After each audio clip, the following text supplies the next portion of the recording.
All right. Good morning, everyone. Welcome to day 2 of our Bureau of Animal Protection conference. Before we get started today, I have a couple of quick announcements. The first is please do make sure that you sign in again on that sign-in sheet up there on the tables. And so we've created another column. If you can just sign your name there so we know you attended both days, that would be great.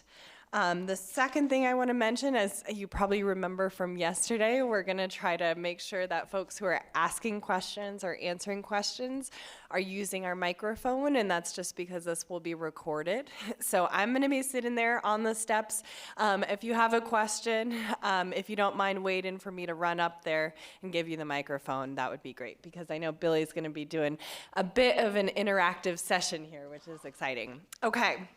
So today, our agenda, we're going to start off from 8 to 10 a.m. hearing from Billy Seiber, who is an absolutely essential part of our program here at the Colorado Department of Agriculture. Then at 10 a.m., we're going to have a panel discussion, the first of 2 panel discussions this morning. This first panel discussion will be on housing, caring for, and transporting impounded and relinquished animals. And then at 11 a.m., we're going to jump into another panel discussion, which will be focused on new initiatives on addressing the link between human and animal mistreatment. Then we're going to break for lunch, and we're going to try to give you a little bit more time for lunch today. I know folks were running in with to-go boxes and trying to eat in like 5 minutes, so we'll try to give you a little bit more time, and then come back for our session with Nick Fisher around 1:15 on coordinating with PACFA investigations. And then at 2 p.m. today, we are really excited to announce that we have a hands-on equine training across the street there in the equine facility. So we get to go hang out with some horses, or some people do, I don't. And do keep in mind, I had a registration for that hands-on session. I think there's a few more slots, so if you weren't able to register, you can probably head over there, but I would suggest talking to Bobby Priestley if you want to wave, if you want to join that session. Okay, and then there will be another concurrent session at 2 p.m. that I will be running, and that's going to be a discussion among BAP agents of challenges, opportunities, sharing lessons learned from cases. And so that'll be kind of a little bit of a hands-on activity and discussion. So you can choose where you want to go, but things will end by around 4, maybe even 4:30 with the equine session today, but we'll get out earlier today. All right, so without further ado, let's go ahead and jump in to our morning session. So I am very excited to introduce Billy Seiber. Born in Colorado, Billy grew up on a dairy farm in Morgan County. He attended Westmont College, receiving a BA in English with a minor in French language and literature. I didn't know that. I hope you bring in some French into this presentation. All right. He received his law degree in 2001 from the University of Colorado School of Law and practiced civil litigation in the state's county and district courts before starting at the Attorney General's office in 2006. He has represented the Colorado Department of Agriculture since 2007, prosecuting and defending matters for the department in the Office of Administrative Courts, the state's district courts, and by argument to the Court of Appeals. And he has represented our new team as well in that Montezuma case that I mentioned earlier. So really excited to welcome Billy. Thank you so much for being here.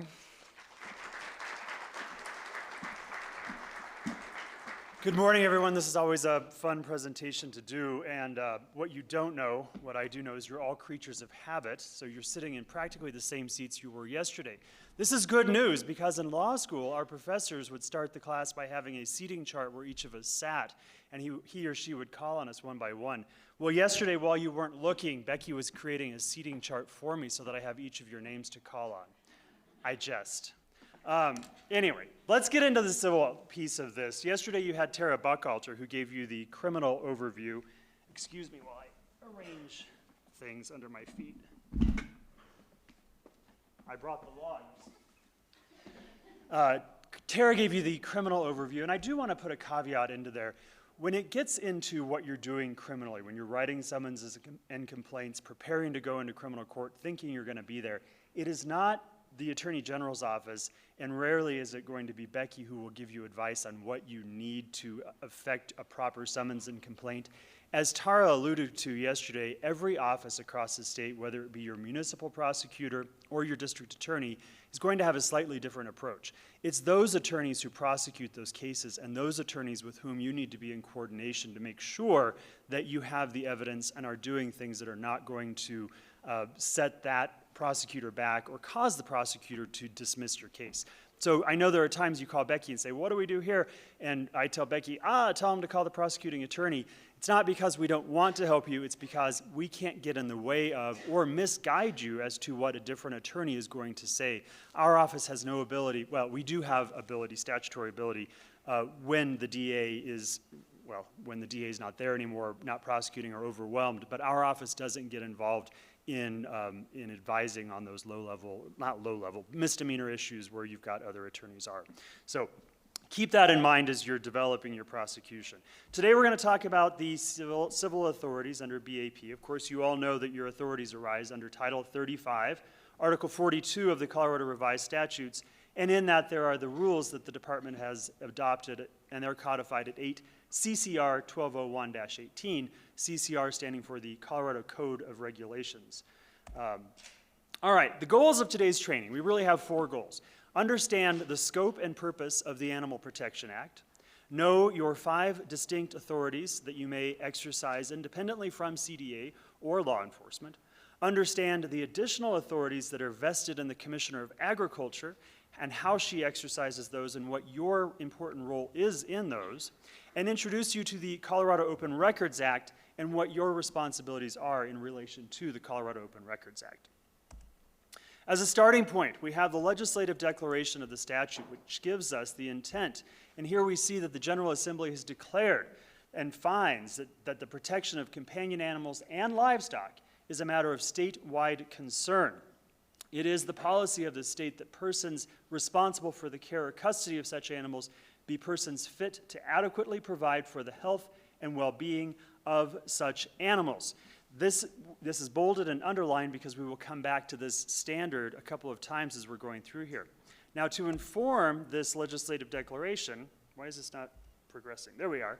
We have the legal standard, which also comes from statute, that no animal shall be mistreated or neglected to such degree or abandoned in any circumstance so that the animal's life or health is endangered. And again, I've underlined and bolded that last end of that sentence because that in the context of the statute really becomes the guiding light for our considerations of prosecutions under the Animal Protection Act.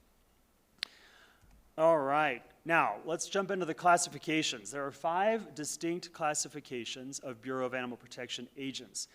Each of these categories is represented by someone in this room today, and each of these categories has unique limitations and unique authorities attached to it.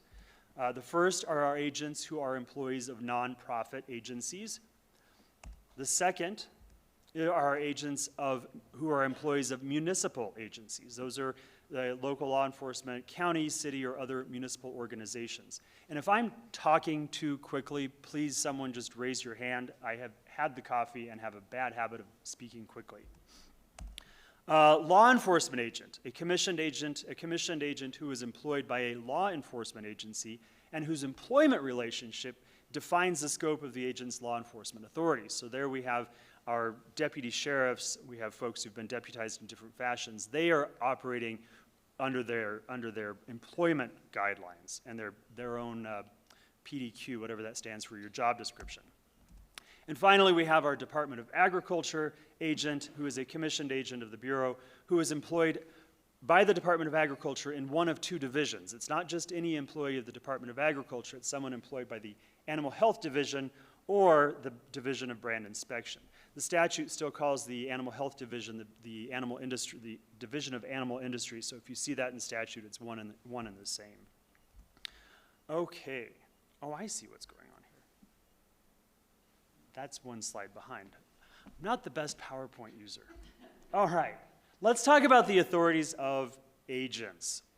You have 5 authorities, all of which come from 3542, and each of which is outlined in Part 2 of the BAP Rules. These track with the statutory definitions in 35, and these are the authorities that may be conducted without law enforcement or CDA. First of all, you may conduct civil investigations for misdemeanor civil investigations. Secondly, you may conduct misdemeanor cruelty to animals investigations, which Tara touched on yesterday. Third, you may provide adequate food and water to confined animals, emphasis on the word animal, and we'll talk about that more. You may lawfully intervene to prevent mistreatment, neglect, abandonment, or cruelty. And finally, you may cause euthanasia. Now, we'll talk about each of these in turn, and of course, as Becky said, please stop me and ask questions as we get through. We're going to kind of high-level this, and then we're going to dive into some more specific stuff. So if it feels too high-level and you have questions, stop me as we go along. I'm still confused by what's going on here. Okay, let's talk about civil investigations. There's like 3 screens. I've got that screen, this screen, and then a side screen over here. Your first authorized activity is to conduct civil investigations.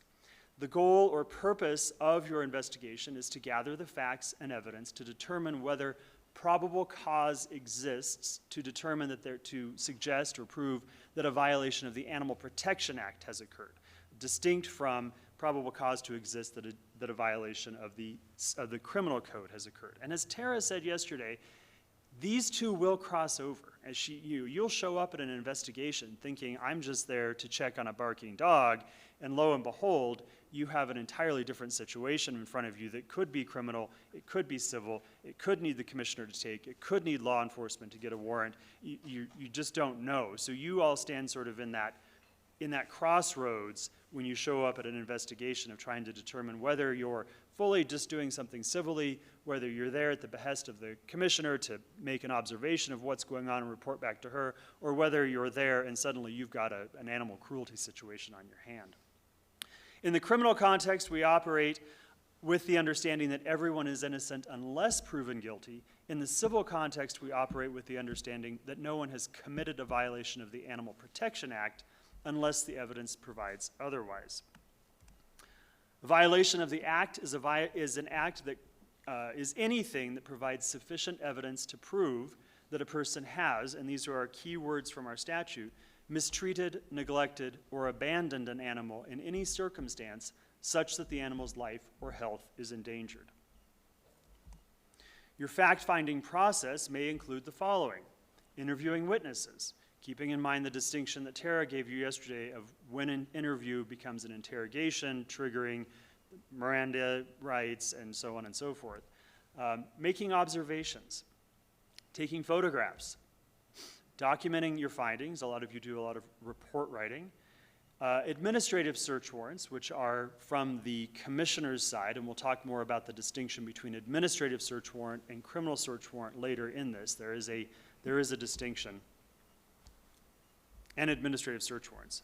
Man, I am rough. I didn't practice this properly last night. I'll have to do this differently next year. All right. Any questions on that part of it so far? Okay, civil investigation. Livestock versus companion animals. Agents authorized to investigate cases involving livestock shall be employees of the Division of Animal Health or the Division of Brand Inspection or any sheriffs when appointed within their jurisdiction. Compare that to agents authorized to investigate cases involving livestock are subject to the provisions of 3542, 01-01, and the BAP programs training. All agents of the Bureau can investigate companion animal cases. The only agents who can investigate livestock cases are those who fall into one of those enumerated categories. Investigation and inspection are two entirely different things. There are instances when you will be called on, you may be called on by Becky to do a drive-by. She needs eyes on the ground to see what's happening with a herd of cattle, with a group of horses, with some llamas. That's not an investigation. That's simply you driving out, looking at the field in front of you, calling Becky and saying, yes, there's grass, no, there's grass, yes, the animals are sick, no, the animals are sleeping, yes, the animals have water, no, that water tank is completely dilapidated, they don't have water. That's fulfilling your requirements of just inspecting as it gets to livestock. Investigating would be gathering evidence to prove either a criminal case or a civil case, and your investigation authorities as nonprofit agents are limited. Your authorities with regard to those of you who are sheriffs, deputies, and so on are limited by what your hiring authority lets you do. Yes, sir. Just a quick question. Do you know if there are grant inspectors that are BAP certified? I know the answer to your question, and the answer is no. There are no BAP, there are no brand inspectors who are BAP certified. Commissioned, I should say. The only, the only CDA BAP agent right now is Taylor. Yep. We will also discuss a little bit about, well, a lot about the investigation in the context of food and water. We'll get to here shortly. The next slide, in fact. All of you, this is your second duty, may provide adequate food and water to any animal found to be without adequate food and water. This is true not only for BAP agents, it's also true for veterinarians, any peace officer, and any sheriff in his jurisdiction. The General Assembly made it very clear that food and water is a foundational need of all livestock, all animals. Except as authorized by law, no animal shall be confined without an adequate supply of food and water. If any animal is found to be so confined, it shall be lawful for, there's a whole list of them as it relates to you, any agent of the Bureau to enter into any and upon any area or building where such animal is confined and supply it with adequate food and water. This cuts out the discussion of curtilage, this cuts out the discussion of open field view, this cuts out the discussion of search warrants. This is, you see that an animal is without food and water, you enter onto the property to provide it food and water. Now, if you do that, I do want to, let's go back. The statute reads animal, which is defined to mean any living dumb creature. The statute separately defines companion animal, the statute separately defines livestock. Yes, sir? Can you quickly verify for the building, does that still include a dwelling or no? No, it does not. And if you go back, did I grab that right there?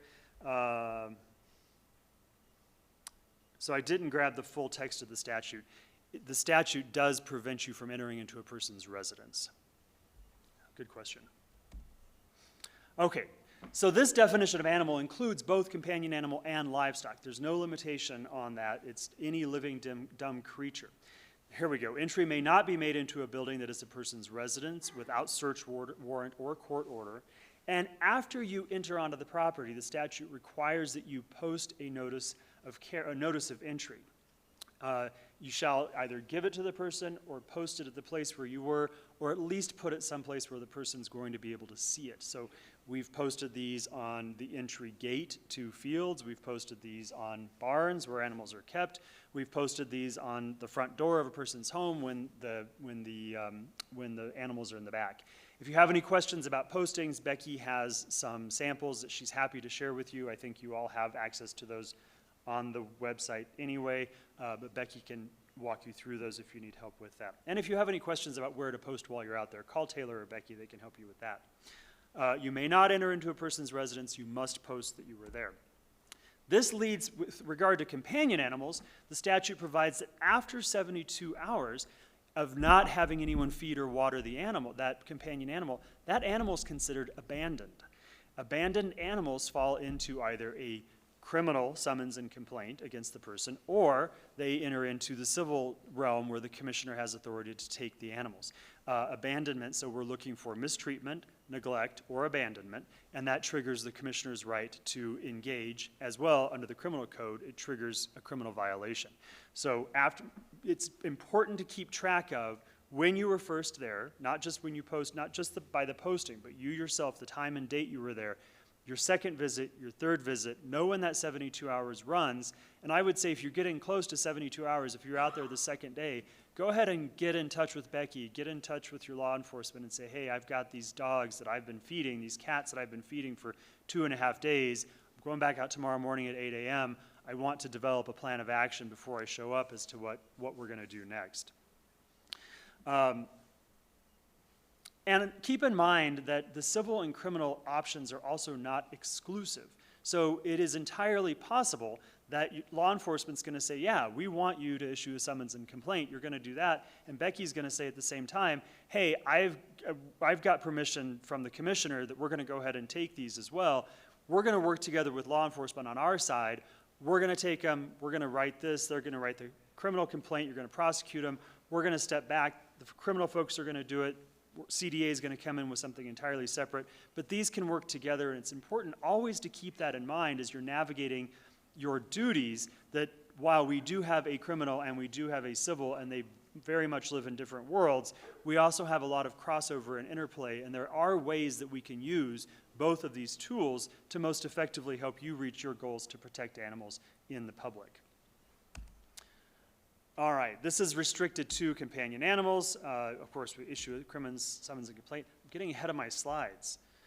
Refer to the Department of Agriculture. As to livestock, which of course, as we've said, you can go onto the property to feed and water livestock. Now, I understand there are some nonprofit agencies who have restricted you from doing anything regarding livestock.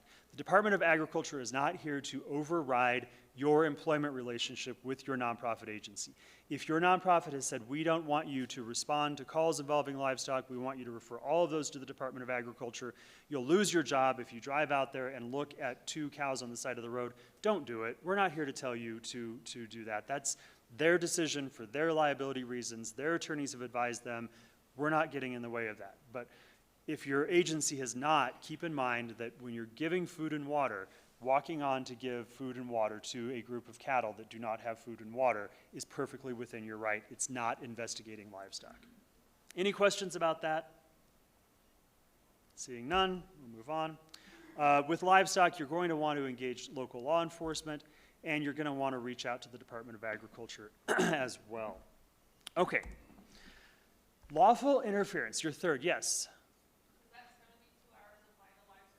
It does not apply to livestock. That's a good question, and actually, I need to make a note to remove that.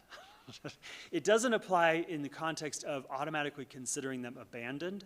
However, if you have been feeding them for 72 hours, we would make a similar argument that the cattle have clearly been abandoned. It's not a per se abandonment, but the facts do contribute to the fact that it looks like abandonment. Thanks for asking. All right. Now, let's talk about lawful interference to prevent mistreatment, abandonment, neglect, or cruelty. The law provides any agent of the Bureau may lawfully interfere to prevent the perpetration of an act of mistreatment, neglect, abandonment, or cruelty pursuant to Part 2 of Article 9 of Title 18, Colorado Revised Statute, which act occurs in his presence. All right, this is a tricky portion of the statute. I'm not quite certain how you lawfully interfere without subjecting yourself to harm or without engaging in an action that would exceed your statutory authority. So, very difficult to act on. It's also very specific to each set of facts. You've got a person in front of you who is mercilessly beating his animal. What are you going to do with that? You know, you've got a person in front of you who's overriding his horse. What are you going to do with that to make him stop? You may have to rely on de-escalation techniques, trying to talk the person down from the activity that he or she is engaged in. You may, unless you're law enforcement, you don't have authority to take up the animal and remove it from the person's presence. And if that person is that fired up, you might be running some severe personal bodily injury risk if you were to do that. Unless you're law enforcement, you don't have the authority to arrest the person in order to protect the animal. And unless you're a law enforcement, you're not armed. So you're in a precarious situation, and really this, I think, lends itself primarily to verbal judo and trying to talk the person down, while hopefully you've got a partner with you who's making phone calls to get law enforcement there or somebody else on the scene.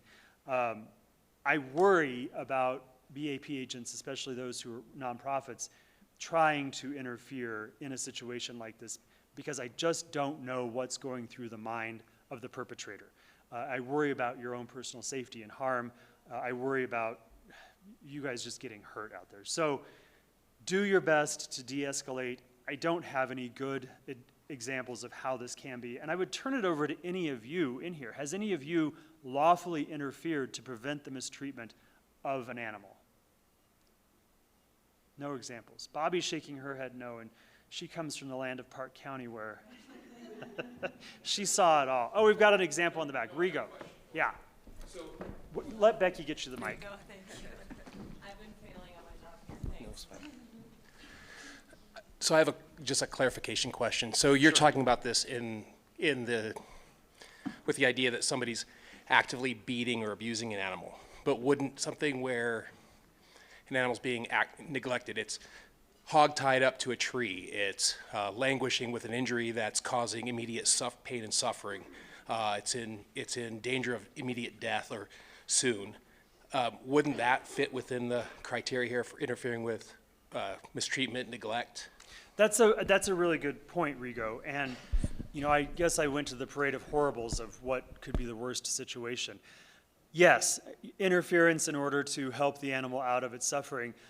My caveat with that would be make sure you're not disturbing evidence. So if you've got an animal that's tied up and you want to loosen it from its bindings, get photographs of that first. Make sure that you have the photographs. Make sure that you're not disturbing the evidence in a way that could affect or infect a potential good criminal prosecution as well. But yeah, you're right. And that sort of goes back to the issue of food and water, right? That's neglect and mistreatment that's happening before your eyes, and the law clearly allows you to go onto the property to give food and water. So similar circumstance. So yeah, those are good points. Document it before you take action so that either the commissioner or your local prosecutor has the ability to prosecute the case. Thanks, Rigo. All right, you may need to call law enforcement, keep yourself safe, and continue to observe the actions. Okay, euthanasia, another tricky portion of the statute. The law is thick. The wording in this text is thick, and you'll see I've used a lot of ellipses because it repeats itself significantly, but these are the relevant points. Agents of the Bureau and peace officers may lawfully euthanize or cause to be euthanized any animal in his or her charge when, in the judgment of such agent or the peace officer, and in the opinion of a licensed veterinarian, the animal is experiencing extreme pain or suffering, is severely diseased or severely injured past recovery, disabled past recovery, or diseased past recovery. Each of those modified by severely. But if a veterinarian is not available, the animal may be euthanized if, here we go again, by the written certificate of two persons, one of whom may be selected by the owner, if the owner so requests, called to view the animal in the presence of the agent. The animal appears to be our same qualifiers, each of which is severely. The bottom line is that the best practice here is to leave this to the experts. This is very complicated and very tricky. Meeting the statutory definitions of when to administer euthanasia are difficult. Euthanasia is not a one-size-fits-all per species. Every species, the American Veterinary Medical Association has a very detailed euthanasia, Dr. Teal, what do they call it? It's the euthanasia guidelines, it's not even called that. There's a very soft title to this document. In any event, in which the AVMA has gone through and identified each species of animal and what is the best means of effecting a euthanasia. What are the best drugs to be used? What is the best method of inducing it? It's very complicated. If you've got an owner there, it's also very emotional. It's really the best case scenario, the best call is to get in touch with either your law enforcement or Becky, get some veterinarians out there, make some wise decisions about whether the animal should be euthanized, if it should, how it should be euthanized. After you've accomplished the how, who's going to affect the euthanasia? So the statute protects you from doing it when you do it, but it's tricky, it's dangerous. Dr. Stolp, John Stolp, who was the Commissioner of Agriculture a few years back, told a story of when he was driving along some pass in Colorado, and there was a trailer that had overturned in front of him. There were cattle out on the road, and there was a bull out there as well, and he showed up. Sheriff was doing his level best to try to euthanize these animals. They had broken legs. They were severely injured past recovery. And the sheriff, in all his best efforts, had tried to shoot this bull several times. The bull wasn't dying. Well, Dr. Stolp, a veterinarian and also would become the Commissioner of Agriculture, walked up and said, "May I help you?" Dr. Stolp knew where to shoot that animal so that it would die. The sheriff did not. And what the sheriff was doing unintentionally was perpetuating the suffering of the animal by continuing to inflict it with bullets. This is why it's very complicated and very, very touchy. Yes, sir.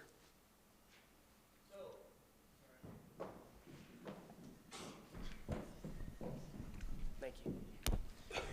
So just a question on the law enforcement side of it. So with that statute, do we have to get written permission to euthanize something? Because in my agency, we err on the side of caution when it comes to livestock. We will not put down anything unless we have owner permission. And we've never gotten written permission. I mean, I've only seen it a handful of times that someone's like, yeah, put my animal out of misery. But I'm kind of just confused on that statute. Sure, from the law and so, enforcement side. yeah, that's a really good question. If you're in law enforcement, I think what you really need to do is make sure that you're acting consistently with the policies and procedures of your particular agency. If you've got someone standing there in front of you, and you've got a head of livestock with a broken leg, and you've got the means by which to euthanize it, and you're comfortable knowing that you know how to euthanize it, and the owner says, yeah, take it out, it needs to end its suffering, then, so long as your employer is consistent with that, and you feel comfortable that you know how to euthanize that species, then by all means go ahead. You don't need to have written permission. Okay. For the BAP agents who work for nonprofits, there's a lot more concern, because their actions are going to reflect liability to their nonprofit agency as well as to the Commissioner of Agriculture. Does that help? Yes. Okay. Becky, down here, there's one. Oh, there's one up there. All right, so we've had that happen a couple times. So we work for the sheriff's office. Very rarely do we get owner permission, but we just adequately document what the veterinarian says and why it's necessary. And then we observe the euthanasia. That's what we do. Yeah.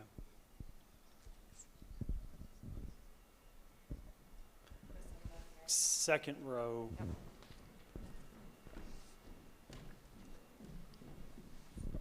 Thank you. Just one question, and I don't know if other agencies have had this issue, but with cattle that have been hit by cars and have broken legs and have laid there for 12 hours or whatnot, we recently had an issue where there are no veterinarians in our area that treat cattle, and no one would come out to assist.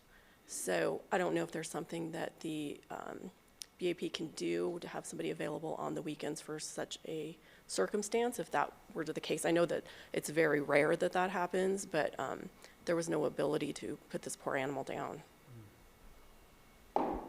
Thanks, that's a valid point. Becky? Yeah, I could respond to that maybe a little bit. I think that's a great point, and this is the first time we've had a full-time veterinarian on staff, although we don't have a large kit of resources, at least yet, to perform euthanasia. But I think, we are trying to develop a network of veterinarians to help us and to help our BAP agents throughout the state who could be available. And so definitely reach out to us, especially if you feel like you run into this situation a lot in your counties and your jurisdictions, and we can see if we can get you in touch with a vet who might be available.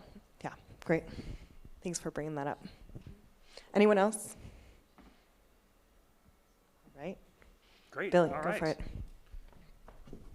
Okay, so those cover your 4 primary civil authorities. You take that with your authority to write summons and complaints, and you have the 5 authorities of BAP agents.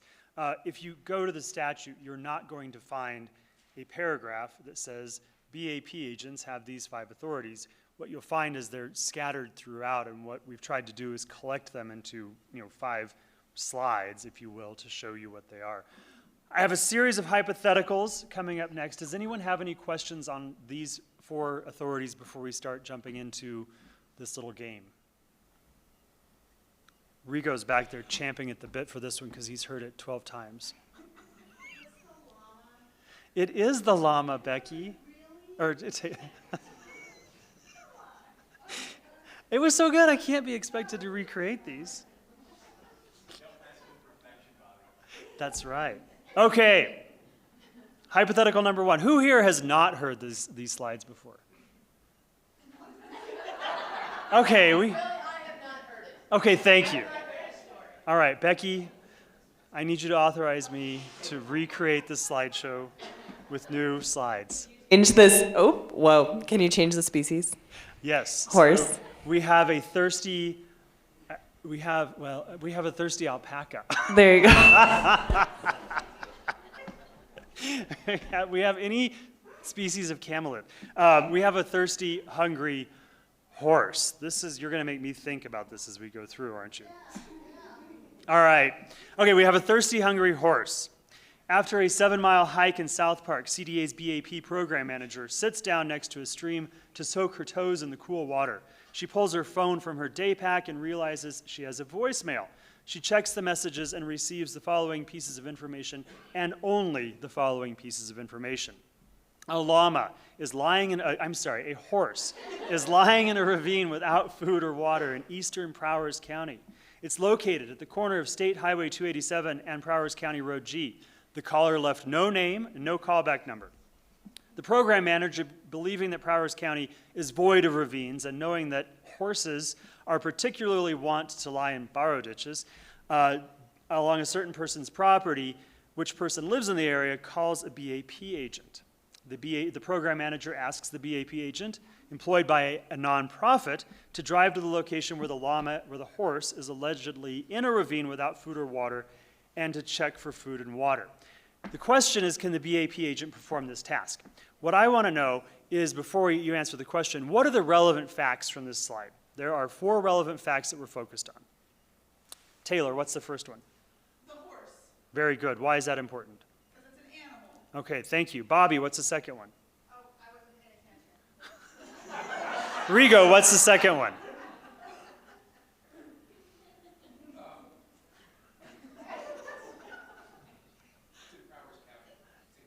Okay, good. It's in Colorado. Okay. Dr. Deal, what's another one? Okay, very good. All right, so those are the relevant factors. Knowing those, why are those relevant? Back to you, Taylor. Why is the horse issue relevant? Because they're allowed to investigate when it's an animal. Very good, thank you. Rigo, you already stated why it's in Colorado is important. That gives you jurisdiction, right? And Dr. Deal, why is the food or water important? Say it again? Why is the food or water element important? Because it's in the main deprived animals of food and water. Right. And that also sets us up for... The shout outs into the mic as well? Oh, I'm sorry. Yeah, that's a good... Oh, that's going to be...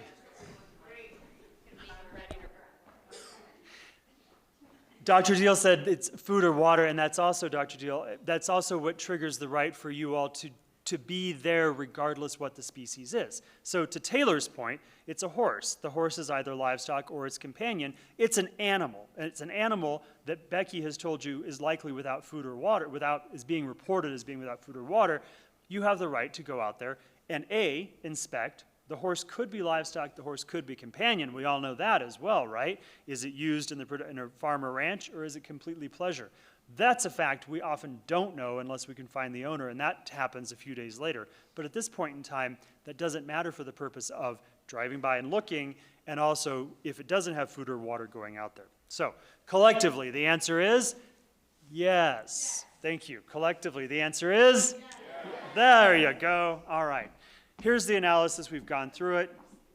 We won't repeat this. You're not doing an investigation. The purpose of the trip is just to see whether there actually is an animal, a horse, that is in danger of being mistreated, neglected, or abandoned. What are the results of your actions? If it's without food or water, you're going to give it food or water. If it is fine, you're going to call Becky and tell it is fine. If there are other problems, you're going to make your decision at that point in time as to what happens next. All right, although a horse could be livestock, the program's manager request is that you check for food and water. The BAP agent may fulfill the request. All right, hypothetical number 2, a thud in the night. At 9:30 p.m., the BAP agent drives to County Road G and State Highway 287. Sure enough, there's a horse doing as horses do, curling up in the borrow ditch, watching the traffic go by. I've never seen a horse curl up in a borrow ditch. This really makes more sense with llamas. The agent can see other horses, some of which are feeding on feed, others of which are lying comfortably around the pasture, and some of which are standing around a livestock tank behaving consistently with horses that are drinking from a stock tank without frustration. The BAP agent, after a long, hard day of office nonsense and boring paperwork, turns off his engine to enjoy these clever horses' antics and listen to the golden silence of Prowers County, only there is no golden silence. He hears a thud and then another thud. He knows this thud. It's the sound of livestock kicking an empty stock tank, but it's not the tank he can see. A few hundred feet ahead of him is a road that opens into a piece of property upon which sits a dilapidated and long abandoned barn. The thuds are coming from within that barn. What can the agent do? Again, let's start with what are the relevant facts in this hypothetical? We're going to go to Dr. Vaden.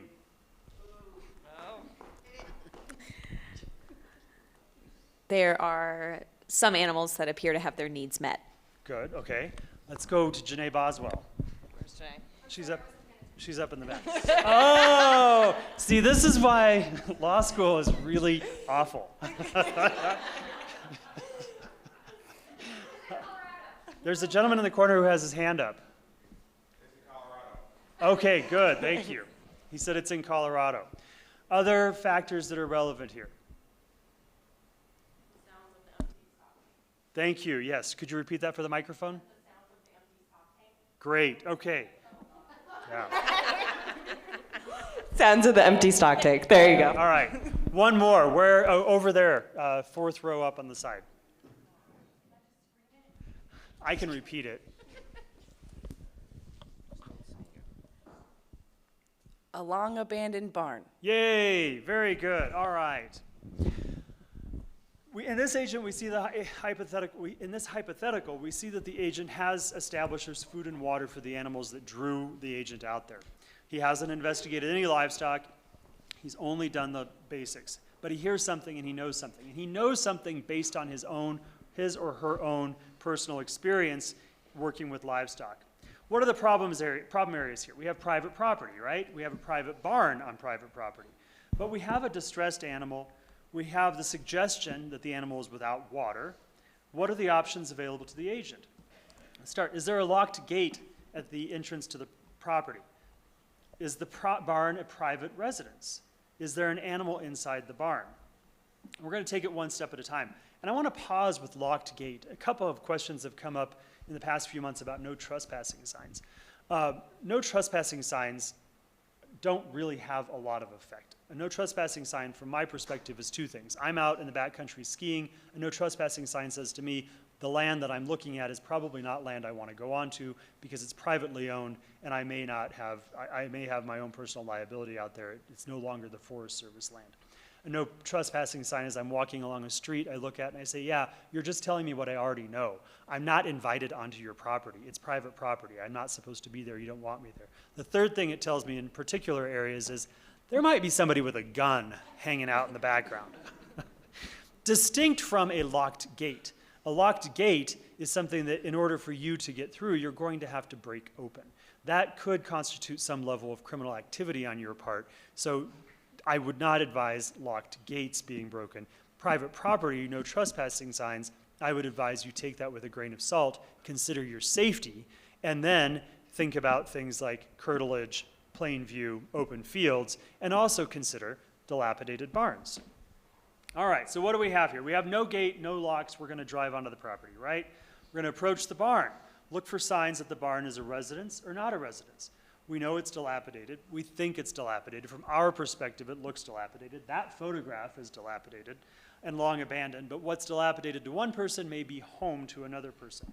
Are there any windows, broken out areas of the wall? Can you peer in there, look around to see if you see human activity? Can you hear anyone inside? Can you knock on the door? Hello, anybody home? Any trash cans or newspapers sitting outside as though someone might have been receiving his mail at that facility? Your fallback here, of course, is to get a warrant. I mean, it's 9:30 at night. You're in eastern Prowers County. You probably have the moonlight, not even any mercury lights in the field. If you're alone, do you really want to be out there by yourself going into dark barns? This feels like something from a horror movie, but maybe you're really excited about this and you want to.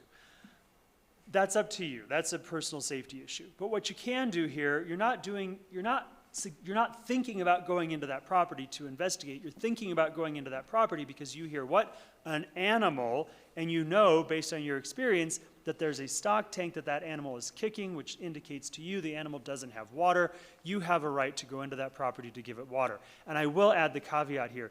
You darn well better have water with you when you enter into that barn to give the animal water. Otherwise, you're investigating. If you're just going to look to see if the animal has water and you don't have intention of giving it water, all you've done is investigate. The same is true with feed. If you're going out into a field because you see cattle out there that look like they're not eating, well, I hope you're carrying a bale of hay out there with you as well while you're on your way out there to give those animals the feed you don't think they have. If you come back and all you did was take notes, photographs, and report to the law enforcement or to Becky that you walked out into the middle of a field to give food or water and all you did was gather evidence, we've suddenly investigated livestock and that might cause a problem. That's not to say, and we'll get to that in a slide, that when you give them food and water, you can't also take photographs of what you see when what you see could constitute a criminal violation, whether it be livestock or it be companion animals. At that point, you're not investigating. You're giving food, you're giving water, you're making observations, and you're documenting those observations because you're going to call law enforcement and ask law enforcement to get a warrant to come out there and get the livestock that you just observed while you were feeding it. All right, so we're going to go on. There's no human response from inside. Cracks through the barn's wall reveal an animal standing next to a water tank. No personal residence anywhere on this piece of property, and no signs of personal residence in or around the barn. What are you going to do? This question is different from what you may do. May you enter? Probably, right?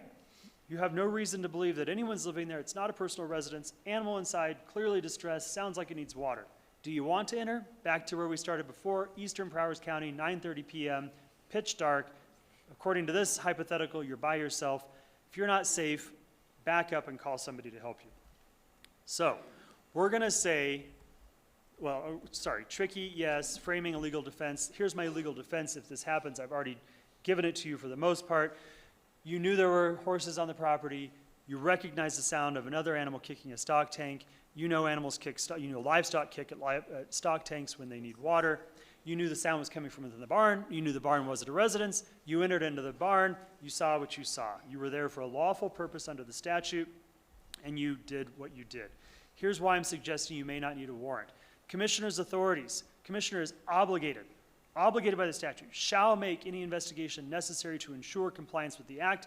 The legislature allows the commissioner, much like, because commissioner is a regulatory, the Department of Agriculture is ultimately a regulatory body. The commissioner, like all regulatory bodies, has the authority to have free and unimpeded access upon consent or upon obtaining an administrative search warrant to buildings, yards, pens, pastures, so on and so forth, in which animals may be kept. BAP agents acting through the commissioner have the authority to enter onto the property to provide food and water without a search warrant. We've never had a challenge to this, and I don't see how anyone could successfully challenge that piece. All right, moving on. Back up. Okay, so we've got that. You're in the barn. Our agent is in the barn. Hypothetical number 3, Houston, we've got a problem. The BAP agent determines there's no indication. He enters into the barn. He opens the door. He peers inside. There is a llama in there, and it certainly is standing next to a stock tank, but there's a bigger problem. I'm sorry, it's still a horse. The horse has a broken leg and is tied such that it couldn't put its mouth into the water tank if it wanted to. What can the BAP agent do here? Rigo, let's start with you. All right, Rico. If someone else wants to tell me what his name is, I'll happily start calling on other people. In the yellow, there's the pink, there's the yellow, there's the green. What are your 3 names? Alice, Kate, Lucas. Be prepared. Okay, Rigo. What do you see going on here? What do you think? Well, at this point, there's an assessment about whether or not that animal is in immediate danger. So if there's exigent circumstances there, based on this, I'd say no. So the next thing would be a call to law enforcement. That'd Good. be my next step. Good. I think that's a good call. It's a horse. You don't know whether it's livestock or companion animal, right? It has a broken leg. You know that it's an injury. What do you not want to do here? Do you want to go up and immediately untie it from its bindings? Okay. Do you want to take some photographs of it? Do you want to get it some water? Yeah. And how can you get it water?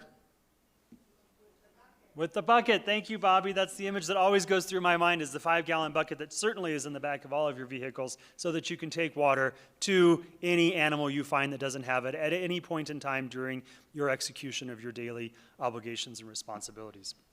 We don't know whether this animal is livestock or companion, but we know that what we're seeing here could constitute, at a bare minimum, mistreatment, if not mistreatment, neglect, and perhaps abandonment.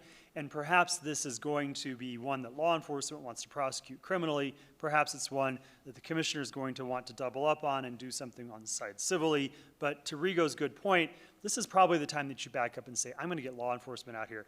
Take some photographs, write some notes, get out of the barn, don't touch the animal. All right.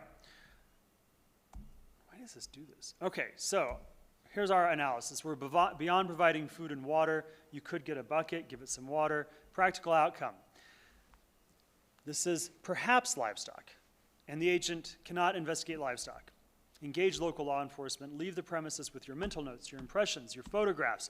If you have a camera on you, again, this is that point. I wouldn't go back to your vehicle to get the camera to come back to take the photographs, because in that moment of time, you've transitioned from I'm here to give food and water to I'm here to investigate. I don't even know if I would go back to the vehicle at that point if you didn't take the bucket of water out there with you to take the bucket back to give it food and water, because then you're still going to take the photo. If it's simply to give water, yes. If it's also because your camera's in your car and your bucket's in your car, then I would be a bit more hesitant. Billy, would you Yeah. carry a 5-gallon bucket of water with you when you're going to check the Thud? I mean, I would. I don't know where you're going to get it in eastern Prowers County on the corner of 287 and Road G. But you take the bucket out there thinking there might be a water source in the barn that you could fill up and move water to something. At least you've got what looks like. Does it suffice as taking some water with me just to go check on it? Well, I think if you're dealing with a kitten, that might work. If you're dealing with a horse, I don't know that the horse is going to get that. But It's a logical question. yeah, If you're going out to do that, right. and you hear something, in my mind, my first initial thought is not to grab food, water, or whatever. I mean, Right, because your initial thought is, I want to know what's going on in here. I think there's an animal something's not right. I want to see what it is. But take that bucket. Take something with you. Grab a flake of alfalfa from the bag. Grab your can of pellets that any species of animal, whatever your multi-species animal pet food is, grab that out of the car or out of your truck and take it in there with you. At least have the pretense of going out there to do something that is statutorily authorized, so that what you see isn't excluded. And Tara talked about the exclusionary rule yesterday, and it's a real thing. And as she said, oh yeah, the body's in the trunk. You had not gotten to the point where you could know that information from the person. That body could be excluded. Similarly, so here, you don't want the images of the horse with a broken leg to be excluded from your criminal trial simply because you were out there acting for a purpose of investigation and had not established A, whether it was livestock or companion, B, what was actually going on in the barn, or C, what really your purpose was for being there. If you're going out to take food and water, your purpose is clearly established. And on the stand, you will say, under direct examination, why were you there? I went out because I knew the animal. I knew there was a sound arising from the barn that any livestock makes when it needs water. I grabbed my 5-gallon bucket. I hoped I would find water inside, at least some water source, and I was prepared to give the animal whatever water I could find there. thank you for explaining that. Sure, yeah, great. Other questions? Yes, ma'am, over here, Becky.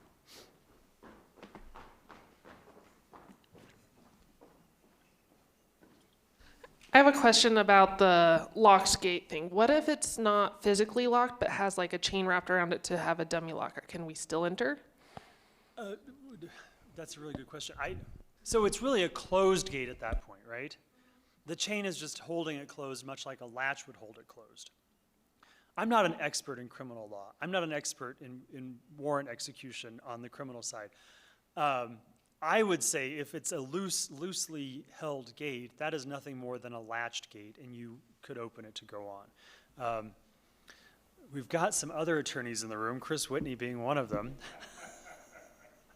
Do you have any thoughts on that, Chris? Statute. Thanks. I think if you have to destroy something to go through it, you got a problem. But frankly, and maybe this is just a personal preference, if there was a problem, it was just a latch, I'd unlatch it and go and pay the price later if I had to. Yeah. But I think if you don't have to muck with something or destroy it, you ought to be all right. Yeah, yeah. It's similar to the latch, just opening it to go in. Yes, sir.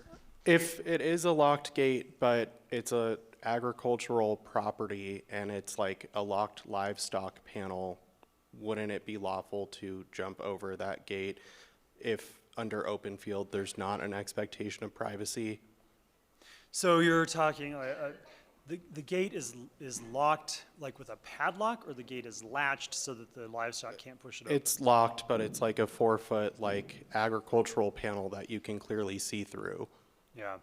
Well, for purposes of giving food or water, I think if if this is accessible, you're accessible to go on there and give it food or water.